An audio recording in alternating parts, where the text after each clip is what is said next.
এই রিশাদ রিশাদ কি রে এমন আসতে দিস কেন? হঠাৎ করে এভাবেই রিশাদের উপর খেপে গেলেন অধিনায়ক মেহেদী হাসান মিরাজ। নিজে বল করার সময় মেজাজ দেখালেন রিশাদের ওপর। এর খানিক পরে উইকেট তুলে নিয়ে বাংলাদেশকে এনে দিলেন ব্রেক থ্রু। অধিনায়ক মিরাজের এমন মেজাজ হারানোর কারণ এবং পুরো ঘটনা নিয়ে বিস্তারিত জানবো রিপোর্টে। অধিনায়ক মিরাজকে নিয়ে আলোচনার যেন শেষই হচ্ছে না। মাঠে তার চতুরতা দূরদর্শিতার সঙ্গে আরও বেশ কিছু কারণে কিছুদিন ধরেই টাইগার দলের সবচেয়ে বেশি চর্চিত চরিত্রের একজন পরিণত হয়েছেন তিনি।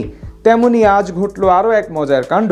হঠাৎ করে মাঠে লেগ স্পিনার রিশাদ হোসেনের ওপর মেজাজ হারান মিরাজ। তখনই বলেন সেই অদ্ভুত রকম এক কথা। প্রথম ম্যাচ জয়ের পর আজ দ্বিতীয় ম্যাচের আগে বেশ ফুরফুরে মেজাজে ছিল টাইগার ক্রিকেট দল। ঘরের মাঠে দীর্ঘ প্রায় 11 বছর পর পাকিস্তানের বিপক্ষে সিরিজ জয়ের হাতছানি দিচ্ছিল টাইগার ক্রিকেটারদের কাছে।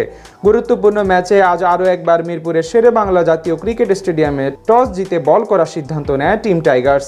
আগের ম্যাচের মতো আজকেও ব্যাট হাতে দারুণ শুরু করেন পাকিস্তানের দুই ওপেনার তরুণ মাঝ সাদাকাত এবং সাহিবজাদা ফারহান। বিশেষ করে এদিন ফারহান কিছুটা ধীরগতির হলেও শুরু থেকে আক্রমণাত্মক অ্যাপ্রোচে ব্যাট চালাতে থাকেন মাঝ সাদাকাত। ইনিংসের নবম ওভারে নাহিদ রানাকে দুটো 4 ও একটি ছক্কা হাঁকিয়ে আনেন মোট 20 রান। সেই ওভারে নিজের মেইডেন অর্ধশতক পূরণ করেন এই ব্যাটার। প্রথম 10 ওভারে কোনো উইকেট নিতে পারেনি বাংলাদেশ, আর সেই জুটি ভাঙতে আক্রমণে আসেন মিরাজ। আর তার বোলিং এর সময় ঘটে সেই অদ্ভুত ঘটনা। 13তম ওভারে বল করছিলেন অধিনায়ক মেহেদী হাসান মিরাজ। ব্যাটিং প্রান্তে ডানহাতি সাহিবজাদা ফারহান। সেখানে মিরাজের লেগ স্টাম্পের ওপর শর্ট লেংথের ডেলিভারি সামনে বেড়ে ফ্রন্ট ফুট ডিফেন্স করার চেষ্টা করেন ব্যাটার, যেটি ব্যাটের কোনায় লেগে চলে যায় ফাইন লেগ অঞ্চলে। সেই মুহূর্তে শর্ট ফাইন লেগে ফিল্ডিং করছিলেন রিশাদ হোসেন। সেখান থেকে দৌড়িয়ে বল ধরতে গেলে ডাবল নিয়ে নেন পাকিস্তানি ব্যাটাররা, কারণ সেখানে রিশাদ ধীর গতিতে বল ধরতে যান। সেটা দেখেই বলার মিরাজ ফিল্ডারের উদ্দেশ্যে মেজাজ হারিয়ে বলেন, এই রিশাদ কি রে ভাই, এত আস্তে আস্তে দিস কেন? সেখানে অবশ্য উইকেট কিপার লিটন কুমার দাসও খানিকটা বিরক্ত ছিলেন রিশাদের উপর,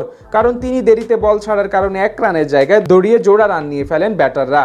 মাঠে অনেক সময় আলসেমির কারণে ম্যাচের গুরুত্বপূর্ণ মোমেন্ট নষ্ট হয়ে যায় বা 2-3 রানের লোকসান হয়। সেজন্যই রিশাদকে মেজাজ দেখান দুই ক্রিকেটার। এদিকে ওই ওভারেই দলকে ব্রেক থ্রু এনে দেন টাইগার অধিনায়ক। মিরাজের অ্যারাউন্ড দ্য উইকেটে করা স্টাম্পের উপর ডেলিভারি জায়গা ছেড়ে পেছন দিয়ে স্কুপ শট খেলার চেষ্টা করেন ব্যাটার মাঝ সাদাকাত, কিন্তু ব্যাট ও বলের ঠিকমতো কানেক্ট না হওয়ায় সোজা ক্যাচ উঠে পড়ে এবং সহজেই গ্লাভস হাতে তালুবন্দি করেন উইকেট কিপার লিটন দাস। তার বিদায়ের খানিকটা পরেই আরেক ওপেনার সাহিবজাদা ফারহানের উইকেট তুলে নেন তাসকিন আহমেদ। তার কাছ থেকে আসে 46 বলে 31 রানের ইনিংস। আর 20তম ওভারে বল করতে এসে শ্যামল হোসাইনকে প্যাভিলিয়নে ফেরান আগের ম্যাচের নায়ক নাহিদ রানা। এই পাকিস্তানি ব্যাটারের কাছ থেকে আসে মাত্র 6 রান। অধিনায়ক মিরাজকে নিয়ে আলোচনার যেন শেষই হচ্ছে না।